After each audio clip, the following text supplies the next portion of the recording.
Hello mga bata! Isang kwento na naman ang inyong matutunghayan ngayong araw na ito. Ang kwento natin ngayon ay tungkol sa tatlong magkakapatid.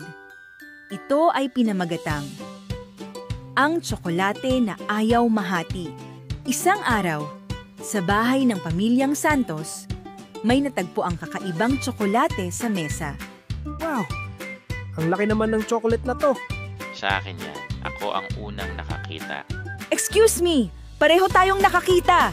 Dapat hati tayo! At doon nagsimula ang laban para sa tsokolate. Sige, hatiin natin. Pero ako ang kukuha ng mas malaking parte. Hindi pwede! Dapat pantay! Basta gusto ko yung may label na letters.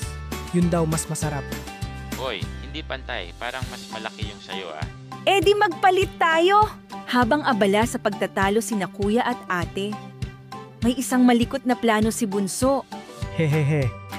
Kung ayaw nyo maghati, ako na lang kakain. Toto!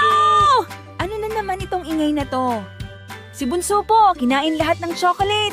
Ang chocolate, parang pagmamahal. Kapag hindi mo pinaghati, nawawala agad.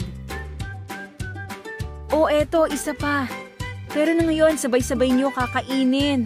At natutunan nila ang tunay na lasa ng saya.